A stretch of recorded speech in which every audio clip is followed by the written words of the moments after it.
Bonjour à chacun, j'espère que vous passez un bon matin, bon réveil. La pensée du jour d'aujourd'hui est un boost pour prier. Et puis dans notre dévotionnel boost ce matin, et puis même ce sera le thème de notre rencontre de prière ce soir à 19h30 au Carrefour également, c'est de prier pour l'Église. Et je veux vous apporter cette perspective-là qu'on trouve dans 1 Corinthiens 12, que finalement, lorsque nous prions pour l'Église, nous prions également pour nous-mêmes. Qu'est-ce que je veux dire par là? C'est que oui, dans ma première capsule sur le boost dans la prière, c'était de prier pour soi. Mais saviez-vous que prier pour l'Église, c'est également prier pour soi? Parce que dans 1 Corinthiens 12, 24, l'apôtre Paul va utiliser l'image du corps pour parler que finalement Dieu a disposé le corps de manière à donner plus d'honneur à ce qui en manquait, afin qu'il n'y ait pas de division dans le corps, mais que tous les membres prennent également soin les uns des autres. Si un membre souffre, tous les membres souffrent avec lui. Si un membre est honoré, tous les membres se réjouissent avec lui. Au verset 27, voici ce qui est écrit. Vous êtes le corps de Christ et vous êtes ses membres, chacun pour sa part. Alors, on voit ici cette espèce de toile d'araignée avec tous les membres du corps qui sont ensemble et qui forment cette Église, ce corps de Christ, et qui, lorsqu'il y en a un qui souffre, ben, les autres souffrent aussi. Lorsqu'il y en a un qui se réjouit, ben, les autres se réjouissent aussi. Et il y a cette idée que l'Église, c'est pas un bâtiment, hein, on l'a déjà dit. L'Église, c'est pas un bâtiment, c'est les gens qui la composent, les gens qui forment ensemble cette communauté de foi, et puis qui demeurent unis ensemble. C'est les membres les uns les autres, c'est ça l'Église. Alors, lorsqu'on prie pour l'Église, des fois on a tendance à prier peut-être pour l'ensemble du ministère ou telle chose, mais au final, quand on prie pour le ministère des enfants, on prie pour nos enfants. On prie pour les enfants des autres. Et lorsque les enfants des autres sont bénis, ben vous savez quoi? Les parents aussi sont bénis, puis les grands-parents aussi sont bénis. Lorsqu'on prie pour le ministère d'évangélisation, ben en fait, on est en train de prier pour que notre cœur s'élargisse pour accueillir des nouvelles personnes qui vont vivre cette foi-là en Jésus. Et il y a cet aspect-là que nous sommes appelés à prier pour le corps. Nous sommes appelés à prier pour l'Église. Et vous savez, on ne le fait pas juste de façon égoïste, en voulant dire, ah ben moi, je prie pour l'Église parce que ça me fait du bien puis ça va me faire du bien. Non, parce que on prie pour l'Église parce que nous sommes Église aussi. Je suis l'Église. Alors, je veux prier que moi également, je puisse prendre ce rôle-là dans l'Église, que je puisse prendre ma place, que je puisse être une bénédiction, un encouragement pour que les autres soient pas dans un état de souffrance, mais au contraire, que les autres se réjouissent, que justement, je puisse être source de bénédiction. Donc, justement, comme je vous dis, on ne prie pas juste pour nous, pour que ça nous fasse du bien, mais on prie pour être source de bénédiction aussi. Mais on prie non seulement pour uniquement ces deux choses-là, pour soi et pour être source de bénédiction, mais on prie également parce qu'on a une vision plus large.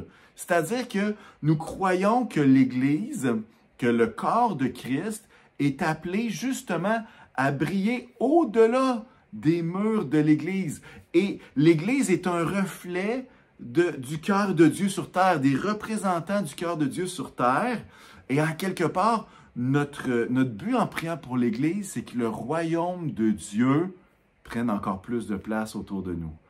Prier non pour notre bénéfice, mais pour le bénéfice du royaume. Et même si ça bénéficiait à d'autres églises, d'autres mouvements, peu importe, notre cœur, c'est de prier parce que Dieu nous a tellement aimés que nous voulons voir son royaume prendre place autour de nous. Qu'est-ce que c'est le royaume prendre place? C'est pas une invasion politique de la chrétienté dans notre société. Le royaume prendre place, c'est lorsque Dieu règne dans le cœur d'une personne de plus. C'est lorsque Dieu règne dans un milieu de travail. C'est lorsque Dieu règne. C'est ça le royaume qui prend la place. C'est Dieu qui a ce siège de roi chez les gens autour de nous. Alors nous voulons que le règne de Dieu soit dans le cœur du plus grand nombre. Et c'est pour ça qu'on veut prier pour l'Église. Et ça nous inclut de façon personnelle. Je crois qu'il faut éviter de dire, hey, il y a l'Église et il y a moi. C'est comme s'il y a le « eux » et il y a le « moi ». Et moi, ben, je bénéficie d'eux, de l'Église, mais je ne suis pas l'Église. En fait, l'apôtre Paul va dire, il n'est pas question d'un rapport différent. Il va dire, vous êtes le corps de Christ, chacun pour sa part, même les moins visibles, les plus souffrants ou les plus dans la réjouissance.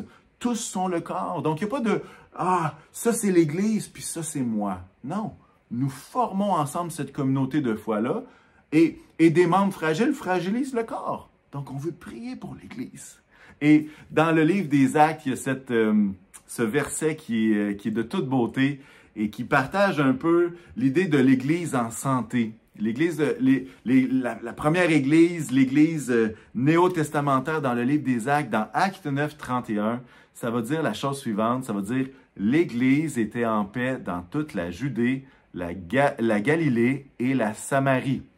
L'Église s'édifiait, marchait dans la crainte du Seigneur et grandissait grâce à l'aide du Saint-Esprit. » Alors, ce matin, et même ce soir, je prie qu'on puisse prier cette chose-là, que l'Église, que la communauté de foi du Carrefour puisse marcher dans la paix ensemble, puisse s'édifier les uns les autres, puisse marcher dans la crainte du Seigneur et puisse grandir grâce à l'aide du Saint-Esprit. Alors, je vous soumets cette simple prière, mais cette prière-là qui est puissante et qui pourrait bien avoir un impact significatif spirituel pour votre vie, pour la vie de vos enfants, pour la vie de vos oncles ou vos grands-parents, de vos petits-enfants, de vos amis proches. Cette prière-là pourrait en impacter beaucoup plus que vous pouvez l'imaginer. Alors, bon temps de prière à chacun.